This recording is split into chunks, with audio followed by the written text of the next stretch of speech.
नमस्कार, मैं हरेंद्र। आशा करता हूँ कि आप लोग स्वस्थ और निरोग हों। और आज क्राइम के स्टोरी में एक ऐसे मुद्दे पर चर्चा और उसी से जुड़ा हुआ एक ऐसा घटना है, हादसा है, वारदात है, जो अभी रिसेंट में सबसे ज़्यादा केसेस उसी तरह के घटना हादसों की बाहर आ रही है।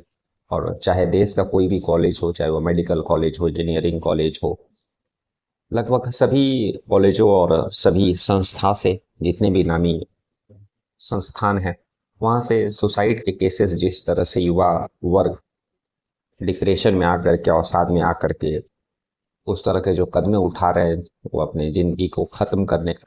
और इस तरह का केसेस मुझे लगता है देश में जितनी भी तमाम ज़िले हैं और उन ज़िलों में जितने भी बड़े शहर या छोटे शहर हैं, उन सभी छोटे शहरों में एवरेज लगभग एक छोटे शहर की भी हम बात करें तो लगभग 8 से 10 केसेस प्रतिदिन सुसाइड और इस तरह के बाहर आ रही है, जो कि एक बहुत ही सोचने वाला विषय है, एक बहुत ही गंभीर मुद्दा है। और इस फील्ड में लगभग बहुत सारी ऐसी संस्था है, एनजीओ है, जो काम कर रही है, चाहे वह स्टूडेंट हो, बच्चे हो, चाहे वह बुजुर्ग हो।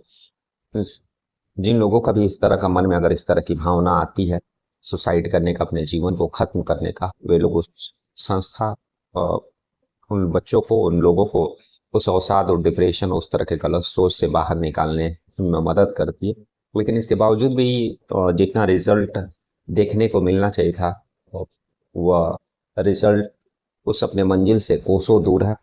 तो मुझे लगता है कि हर पेरेंट्स को, हर टीचर को, जहाँ पर बच्चे रह रहे हैं, उन लोगों को, उन बच्चों पर, उन लोगों पर, समाज है तो समाज में रहने वाले लोग, हर वर्ग के उन लोगों को मदद करना चाहिए, उन लोगों को ध्यान रखना चाहिए। अगर इस तरह से कोई अगर डिप्रेशन या इस तरह की हालात से अगर गुजर रहा है, तो उनको मदद करे और यह बताए कि जीवन अनमोल रत्न है, इसको यूं ही वेस्ट, यूं ही मतलब गलत कदम नहीं उठाना चाहिए। तो आज की कहानी में भी एक ऐसी ही कहानी है, जिसमें एक 27 साल की महिला, जिसका नाम जो है फिलिप फ्रोसेस, जो कि रोमानिया देश की रहने वाली थी, लगभग 3-4 साल से वो भारत में रह रही थी। और अभी यूपी का ही वाराणसी में जो बनारस हिंदू यूनिवर्सिटी है, वहाँ पर वह लगभग साल 1.5 साल से जो है इंडियन फिलोसफी के ऊपर पीएचडी कर रही थी, रिसर्च कर रही थी। और सब चीज़ मिला जुला कर ठीक चल रहा था। और भी उसके विदेशी दोस्त थे,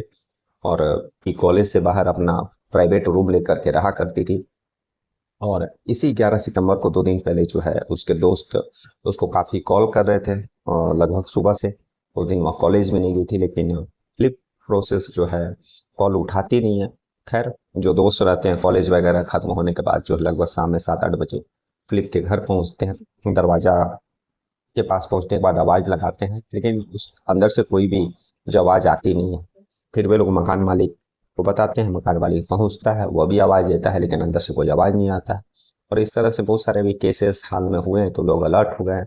तुरंत नज़दीकी पुलिस को फ़ोन करते हैं लोग, और फिर पुलिस पहुंचती है और मास्टर की के द्वारा जो है उस कमरे को खोला जाता है। और जब कमरा खुलता है तो अंदर घुसने वाले, चाहे वह पुलिस हो, उसके दोस्त हो या मकान मालिक हो, सभी का जो है मुंह खुला का खुला रह जाता है। और सामने जो बेड पर फिलिप फ्रोसेस का जो है डेड बॉडी पड़ा रहता है। पुलिस कमरे की तलाशी लेती है, जो भी चीज़ें रहती है।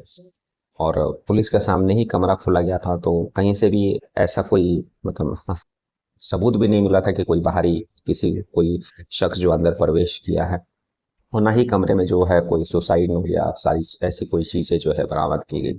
पुलिस उस फ्लिप का डेड बॉडी लेकर के पोस्टमार्टम के लिए भेजती है, और बाकी उसके जो दोस्त रहते हैं उन लोगों से भी पूछताछ करती है। तो पता चलता है कि फ्लिप जो है वो बचपन से ही मिर्गी बीमारी से ग्रसित थी, और उसका ट्रीटमेंट भी चल रहा था। कमरे में भी जो दवाई और बाकी चीज़ें का पुलिस खोज करती है।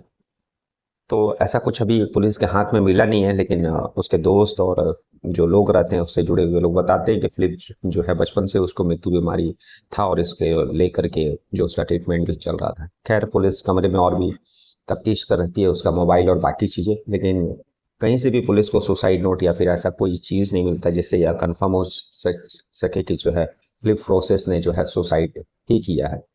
खैर, पुलिस उसका डेड बॉडी को लेकर के पोस्टमार्टम के लिए भेजती है और तफ्तीश अपना आगे बढ़ाती है। उसके बाद जितने भी कमरे में वैल्यूएबल चीज़, उसका मोबाइल फ़ोन, सारा चीज़ तकनीकी एविडेंस जिससे पुलिस इकट्ठा कर सके, और सीडीआर रिपोर्ट भी पुलिस खंगालती है। और उसका एड्रेस निकाल कॉलेज से निकालने के बाद उसको जो रोमानिया में रहने वाले उसके जो माता पिता हैं उस उन लोगों को भी इन्फॉर्म करती है विदेशी जो हम लोग का दूतावास रहता है उसके थ्रू। और पुलिस को अभी तक फिलहाल यही मालूम चला है कि लगभग फिलिप फ्रोसेस का जो है 2027 तक इंडिया में रहने का लीगल परमिट था, और वह उत्तर प्रदेश का वह बीएचयू में पढ़ने के पहले जो है वह अमृतसर और सूरत में भी पढ़ाई कर चुकी है। और एम्बेसी के माध्यम से उसके घर वालों को संपर्क करने के बाद जो है उसका डेड बॉडी और बाकी चीज़ें का प्रोसेस किया जा रहा है। लेकिन अभी भी पूरी तरह से जो है पुलिस इस केस को लेकर के मतलब पुख्ता तौर पर ये नहीं है कि सुसाइड है या फिर क्या है। लेकिन अभी शायद आज हो सकता है पुलिस को पोस्टमार्टम रिपोर्ट मिला होगा और जिससे कंफर्म हो सकेगा कि जो है आखिर उसकी मौत कैसे हुई। लेकिन ये सारी चीज़ें सुनाने का यही मतलब था कि किस तरह से, अब जैसे उस बीओचे का ही हम लोग बात करें जहाँ पर फिलिप फ्रोसेस ने सुसाइड, मतलब उसका इस तरह की घटनाएं हुई है। इससे पहले भी 2023 में भी एक आईआईटी पीएचडी का स्टूडेंट रिसर्च करने वाला जो बिहार का रहने वाला था, कुलदीप आई थिंक उसका नाम था, उसने भी उसी बीएचयू में पढ़ते हुए जो है वहाँ पर वह सुसाइड किया था।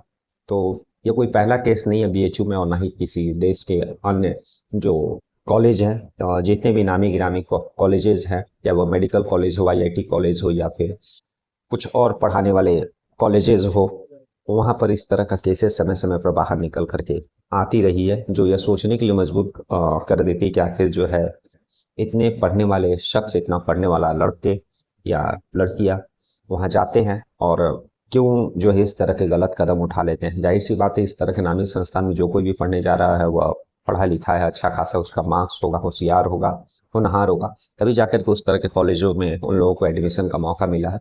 लेकिन इस तरह से कोई अच्छा खासा पढ़ा लिखा शख्स, और उसको देश से काफ़ी उम्मीदें हैं, अपने जीवन में बहुत अच्छा कर सकता है, लेकिन इस तरह का जब कदम वो उठाता है तो सोचने के लिए लोग मजबूर हो जाते हैं कि आखिर ऐसी क्या वजह है जो इस तरह की कदम लोग उठा लेते, जो कि कानूनन एक अपराध भी है।